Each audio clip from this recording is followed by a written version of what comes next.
아버지께 참되게 예배하는 자들은 영과 진리로 예배할 때가 오나니 곧 이때라.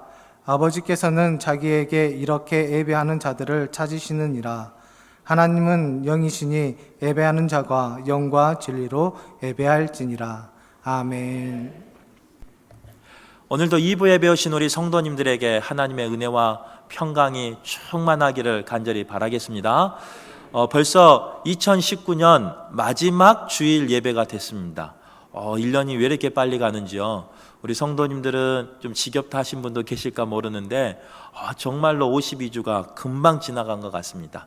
바라옵기는 올해 기도했던 모든 기도 제목이 며칠 남지 않았지만 다 이루어지기를 바라고, 또 새로 맞이할 2020년 또한 하나님이 주실 은혜와 복을 생각하며 기대함으로 나가시는 복된 분들 되기를 간절히 바라겠습니다. 그럼에도 불구하고 2019년 돌아보면요, 우리의 삶 가운데 때로는 아픔이 있었습니다. 갑작스럽게 무너진 나의 건강 때문에, 또 경제적인 문제 때문에, 아니면 가족의 문제 때문에, 관계의 문제 때문에, 영적인 문제 때문에 힘든 한 해를 보낸 분도 계십니다. 바라옵기는 오늘 이 시간 하나님의 위로가 우리 성도님들에게 충만히 임하셔서 하나님께 위로받는 복된 시간 되시기를 간절히 바라겠습니다. 더불어서요, 언젠가는 저도 어렸을 때는 누군가에 의해서, 특히 이제 부모님이죠, 힘들고 어려울 때 토닥토닥 해주면서 힘내라, 기도한다, 이런 말을 많이 들었습니다. 근데 이제 나이가 죄송해요, 우리 성도님들 앞에서요. 이제 나이가 좀 들어감에 따라서 또 담임 목회를 하면서 언젠가부터는 그런 위로가 좀 많이 사라졌어요. 그래서 저는 이렇게 위로합니다. 한번 따라해 보시겠습니다. 우리 금요 기도회 때 했었는데요. 이 두 손을 한번 자기를 꼭 안아보세요. 그리고요, 이 손을요, 토닥토닥 하면서요, 올 한 해 수고했다, 사랑한다, 고생했다, 일부에 그렇게 말하니까 욕받다, 이렇게 말씀하신 분도 계시더라고요. 우리 서로에게, 자신에게 그렇게 서로를 위로하며 또 자신을 위로하는 시간 갖도록 하겠습니다. 수고했다, 사랑한다, 고생했다, 욕받다. 또 욕받다 그래가지고 이따 예배 시간에 또 뭐라 그러실지 않을지 좀 걱정은 되지만, 아무튼 올 한 해 너무 고생 많으셨습니다. 조금 전에 나를 스스로 위로한 것처럼 그 위로가 하나님의 위로가 되기를 간절히 바라겠습니다. 오늘 말씀 제목은 행함으로 예배하는 교회라는 말씀 제목인데요, 주보 지면이 조금 짧아서 다 쓰지 못했습니다. 정확히 말하면 하나님 앞에서 행함으로 예배하는 교회라는 말씀 제목을 가지고 우리가 함께 말씀을 나누고자 합니다. 어서 많이 본 문구죠, 제목이죠. 우리 강대상 뒷병에 보면요, 저 모서리에 동일한 제목이 붙어 있습니다. 이것은 뭐냐면 앞으로 우리 교회가 또 제가 목회할 방향성을 이야기한 거예요. 바라옵기는 우리 교회가 하나님 앞에서 행함으로 예배하는 교회 되기를 간절히 바랍니다. 그래서 우리 교회 다니는 것이 자랑이 되고, 또 우리 교회 예배하는 것이 기쁨이 되는 그런 교회 되기를 간절히 바라겠습니다. 이렇게 하나님 앞에서 행함으로 예배하는 교회가 되기 위해선 우리가 갖춰야 할 것들이 있어요. 그냥 되는 게 아니에요. 그 첫 번째가 뭐냐면 바로 영과 진리로 예배해야 된다, 이렇게 말하고 있는 것을 볼 수 있습니다. 우리 신앙생활 중에 중요한 요소들이 여러 요소가 있습니다. 그런데 그 중에 가장 중요한 요소 중에 하나는 뭐냐? 바로 하나님의 은혜를 아는 삶입니다. 그래서 성도는요, 하나님의 은혜로 시작해서 하나님의 은혜로 끝난다 해도 될 만큼 하나님의 은혜가 정말로 중요합니다.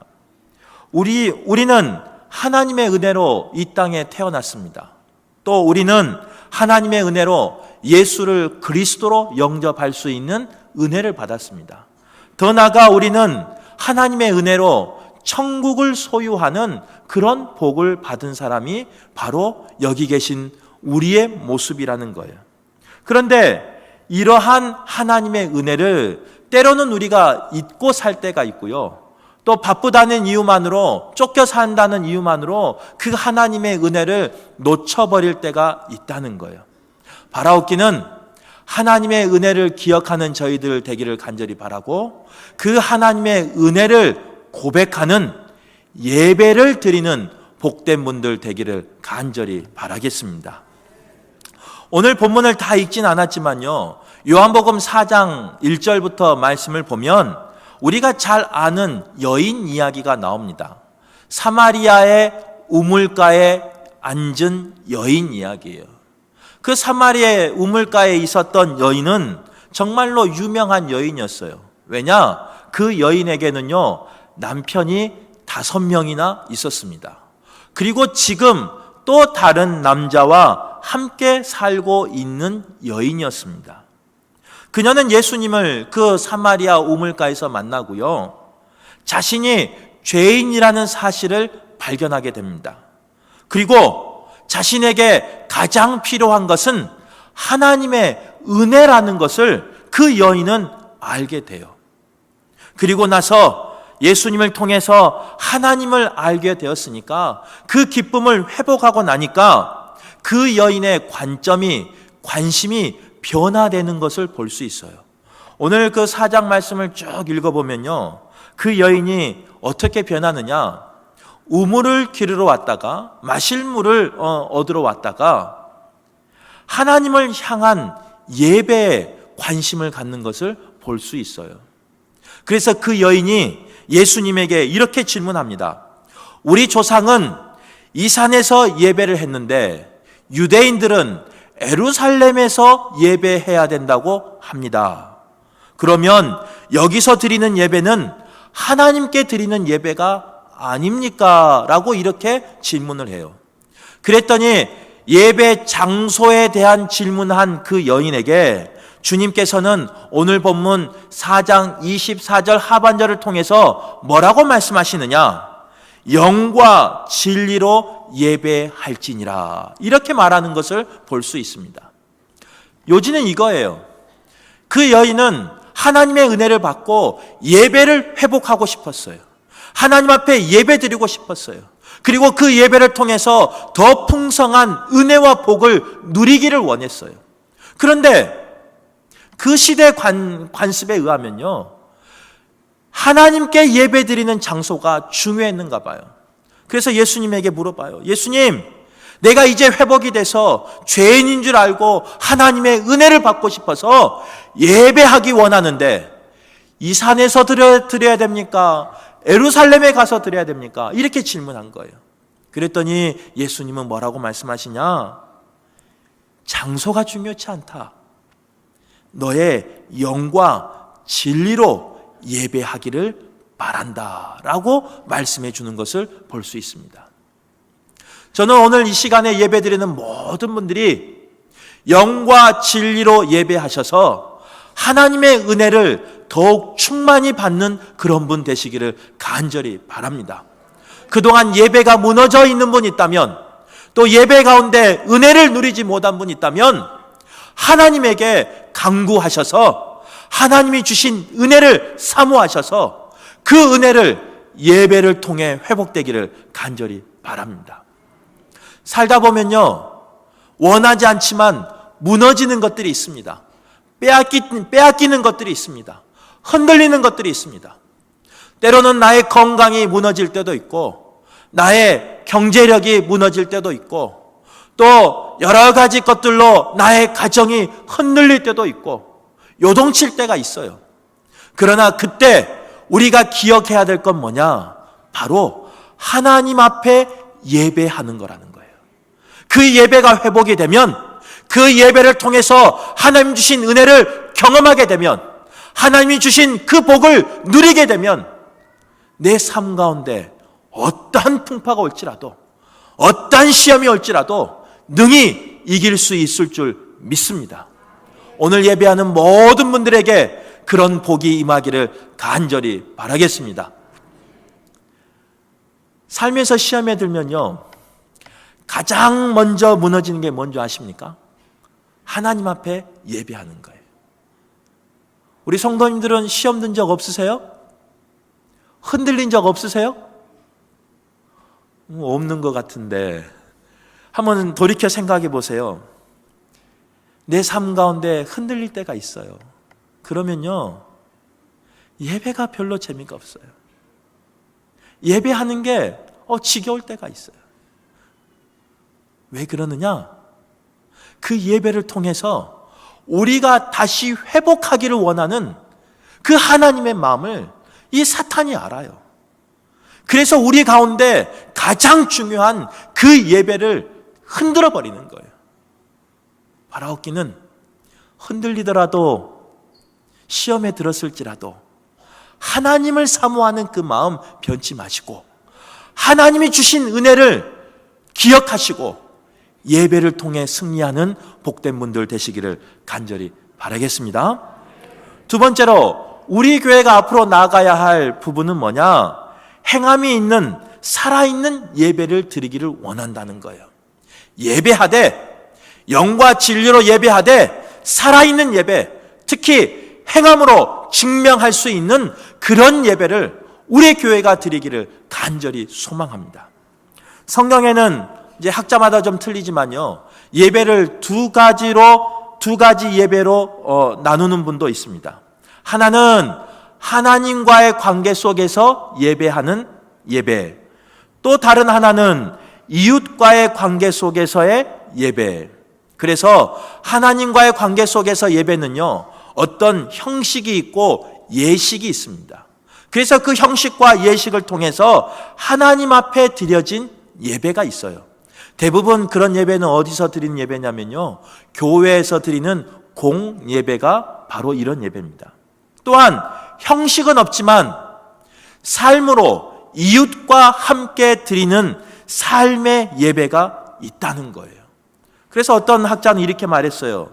교회에 나와서 드리는 예배를 의식 예배라고 말하는 분도 있고, 또 삶 속에서 드리는 예배를 생활 예배라 이렇게 말하는 분도 있습니다.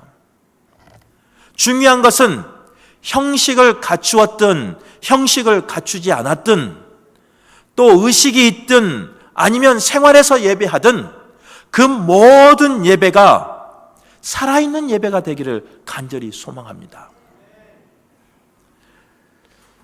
하나님께서 우리에게 이런 살아있는 예배를 드리기를 원하셔요. 또한 하나님께서는 그 예배를 통해서, 살아있는 예배를 통해서 하늘 보고를 여시고 우리에게 은혜 주시기를 원하시고 계셔요. 일주일에 한 번 드리는 예배지만, 아니면 일주일에 공예배를 통해서 예배하는 우리의 삶이지만, 그 예배를 통해서 그 하나님의 만져주심과 하나님이 나를 채워주시는 그런 은혜를 경험하기를 간절히 바랍니다. 사랑은 말이 아니라 행위다라고 말씀한 사람이 있습니다. 만약 예수님께서 사랑한다는 말만 하시고 십자가에 달리는 행위가 없었다면 그것은 온전한 사랑이 될 수가 없어요. 예수님은요, 우리를 사랑한다 말씀하셨어요. 그리고 우리의 죄를 대속하기 위해서 말뿐이 아니라 그의 삶을 십자가에 내어줌까지 행함으로 우리를 사랑해 주셨어요. 그러므로 사랑의 고백과 마찬가지로 우리 신앙의 고백은 행위와 함께 있어야 된다는 거예요. 입술의 고백에서 끝나는 것이 아니라, 입술의 예배에서 끝나는 것이 아니라 우리의 삶 가운데 행위로, 삶으로 나타나는 그런 예배가 있어야 된다는 거예요. 사도 바울이 로마서를 썼는데요, 우리가 로마서 생각하면 사도 바울이 믿음을 강조한 것처럼 이렇게 생각을 하는 분들이 많이 있습니다. 틀린 게 아니에요. 사도 바울은 로마서를 통해서 우리의 죄에서 구원받는 것은 오직 믿음이다. 그리고 그 믿음은, 그 칭의는 오직 하나님이 해주셨다라고 이렇게 이야기하고 있습니다. 그런데 이 로마서를 계속 읽다 보면 12장쯤 가면요, 사도 바울은 무엇을 강조하냐면 믿음을 근간한 행위를 강조하는 것을 볼 수 있어요. 그래서 그리스도인의 행위에 대한 말씀과 권면이 로마서 12장부터 시작이 되는 것을 볼 수 있습니다. 로마서 12장 1절에 이렇게 고백이 돼요. 그러므로 형제들아 내가 하나님의 모든 자비하심으로 너희를 권하노니 너희 몸을 하나님이 기뻐하시는 거룩한 산 제물로 드리라. 이는 너희가 드릴 영적 예배니라. 오늘 목사님이 기원하는 가운데서도 말씀한 것처럼요, 우리의 삶 가운데 영적 예배를 드려야 돼요. 그런데 그 영적 예배가 살아있는 예배가 돼야 돼요. 살아있는 예배가 되기 위해서는 살아있는 제물을 드리라 이렇게 말했고, 그 제물을 드릴 때 우리가 기뻐하는 제물이 아니라 하나님이 기뻐하시는 산 제물을 드리라 이렇게 말하고 있습니다. 그렇다면 하나님이 기뻐하시는 산 제물이 무엇인가? 바로 그 앞에 나와요.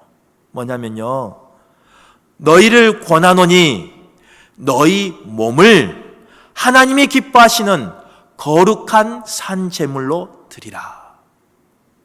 하나님이 기뻐하시는 거룩한 산 제물은 뭐냐? 바로 우리의 몸이라는 거예요.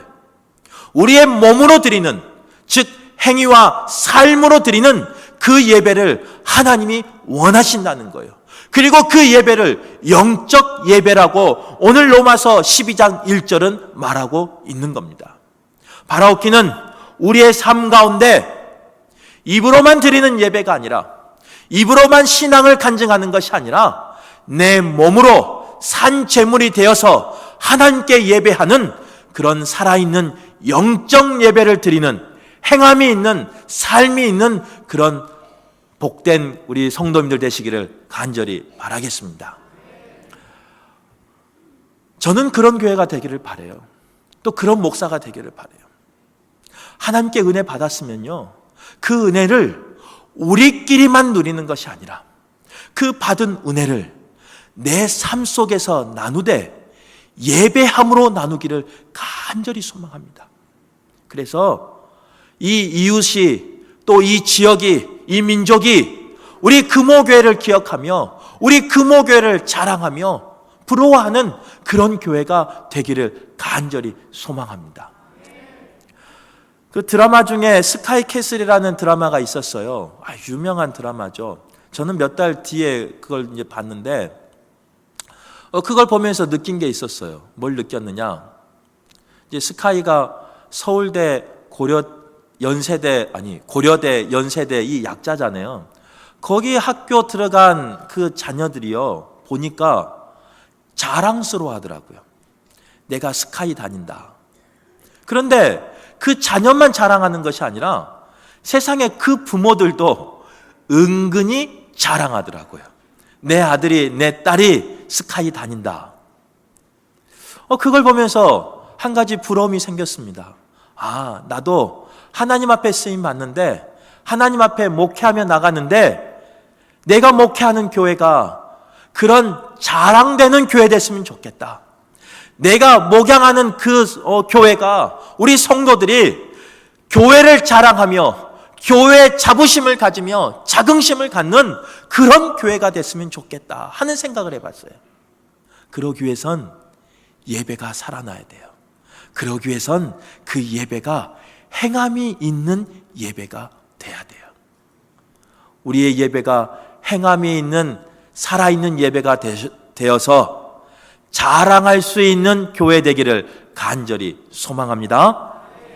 세 번째로, 우리의 삶 가운데 이러한 행함이 있는 살아있는 예배를 드리지만, 이 예배를 드릴 때 자칫 잘못하면요, 누군가에게 보여지는 예배가 될 수 있다는 거예요. 행함도 마찬가지예요. 내가 나와서 예배하고 내가 사회에 나가서 이웃에게 나가서 행함으로 실천하지만 자칫 잘못하면 누군가에게 보여지는, 누군가를 위한 예배가 될 수 있다는 거예요.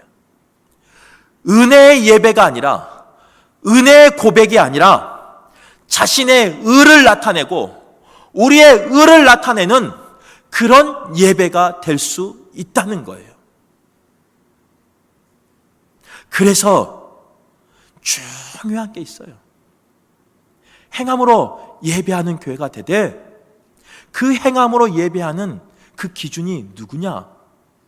바로 하나님 앞에서 예배해야 된다는 거예요.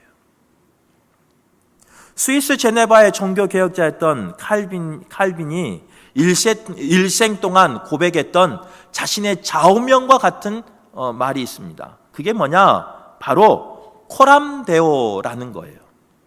코람데오는 라틴어인데요. 코람은 앞에라는 뜻을 가지고 있고 데오는 하나님이라는 뜻을 가지고 있습니다. 합쳐서 하나님 앞에서라는 그런 의미를 가지고 있어요. 이 칼빈은 종교개혁을 하면서 또 하나님의 일을 하면서 어떻게 살았느냐? 사람 앞에서 잘 보이고 세상 앞에서 명예롭게 살기보다는 오직 하나님 앞에서 하나님의 선하시고 온전한 뜻을 구하며 살겠다 하는 마음으로 코람데오의 신앙을 가지고 그 고백을 가지고 살았던 사람이에요. 오늘 이 시대를 살고 있는, 오늘 이 시간 예배하고 있는 우리의 신앙의 고백이 바로 코람데오의 고백되기를 간절히 바랍니다. 행함이 있어야 돼요. 예배 드려야 돼요. 그러나 누구에게 보이는 예배가 아니라, 누구를 위해서 드려지는 예배가 아니라 하나님 앞에서 은혜를 고백하며 그 은혜에 감사하며 고백적인 예배가 있기를 간절히 바랍니다. 하나님 앞에서 살 수 있기를 바라요. 제가 가장 두려운 분이 있어요. 누군 줄 아세요? 요즘 이 광양에 살다 보니까요, 한 1년 좀 넘게 살았잖아요. 그러니까 누가 두렵냐면요, 죄송해요 이렇게 말해서요, 우리 성도님들이 제일 두렵습니다. 왜 두렵냐면요, 제가 본이 되지 못할 때가 있어요. 때로는 바쁘다는 이유만으로 동선이 뻔하잖아요. 우리 중마 나가려면 두 길밖에 없어요. 중곡도로 아니면 저 큰 도로. 그런데 우리 성도님들이 혹시나 제 차를 볼까봐 솔직히 두려워요. 그래서 마음 같아서는 한 달에 한 번씩 번호판을 바꿨으면 좋겠다. 우리 성도님들이 외우지 못하게. 그런 생각을 가질 때도 있습니다. 또 어디 마트를 가도요, 우리 성도님들이 볼까봐 좀 두려울 때가 있어요. 늘 행실이 바르지 못한 모습이 있고, 또 우리 원로 목사님처럼 항상 정장을 입고 다니는 건 아니기에 가끔 어떤 분들은 목사님 뒷모습이 청년 같습니다 이렇게 말씀하시는데, 죄송한 마음이 있어요. 목사님 뒷모습도 목사님 같습니다 이렇게 말을 드려야 되는데, 그래서 가끔 좀 죄송할 때가 있습니다. 그래서 우리 성도님들이 좀 무서울 때가 있습니다. 그런데 이보다 더 무서운 분이 계셔요. 하나님이셔요. 왜 그러냐면요, 우리 성도님들이 계시니까 마트 안 가면 돼요. 그리고 차도 좀 조심히 타면 돼요. 아니면 우리 성도님들이 안 다니는 시간에 다니면 돼요. 그런데 하나님은요, 나의 삶을 작은 것 하나까지도 감찰하고 계셔요. 하나님은 예배할 때도 나의 모습을 감찰하고 있지만, 예배를 준비할 때도 나의 모습을 감찰하고 계셔요. 하나님은 기도할 때도 감찰하고 계시지만, 목양실에서 앉아있을 때도 하나님은 감찰하고 계셔요. 바로 그분이 누구시냐? 하나님이셔요. 그러기에 두려워요. 행여나 우리 성도들 가운데 하나님의 음성을 직접 듣는 분이 계셔서 저의 삶을 낱낱이 하나님 앞에 하나님이 말해줄까 봐 솔직히 두려워요. 오늘 예배하는 우리 성도님들은 하나님 앞에서 살고 계십니까? 하나님이 나를 지켜보고 있다는 그 마음으로 살고 계십니까? 내가 무엇을 말하든, 내가 무엇을 행동하든, 내가 무엇을 고백하든 그곳이 하나님이 계신 곳이라고 믿고 살고 계십니까?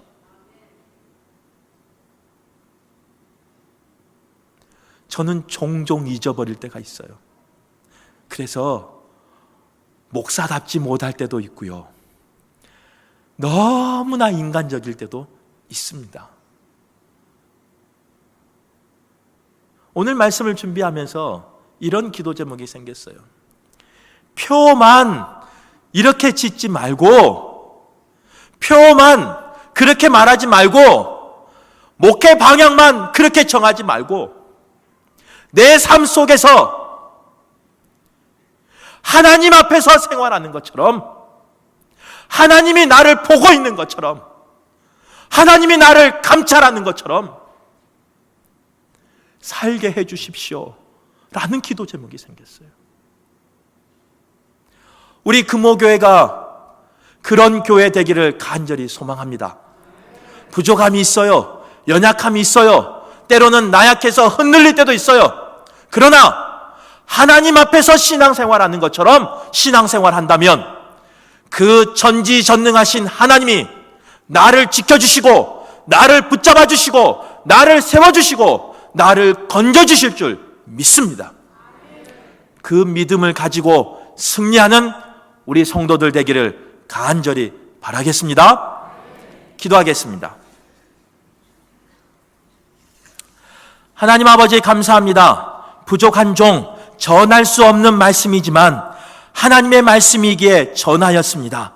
먼저는 이 말씀 가운데 저의 모습을 돌아보게 도와주시고, 이 말씀 가운데 우리의 모습을 돌아보게 도와주시며, 하나님 앞에 행함으로 살아있는 예배를 드리는 우리의 모습 되게 하여 주시옵소서. 그래서 감찰하시는 하나님을 통하여 나의 삶이 더욱 복된 삶 되게 도와주시고, 나의 삶이 더욱 은혜를 경험하는 삶 되게 하여 주시옵소서.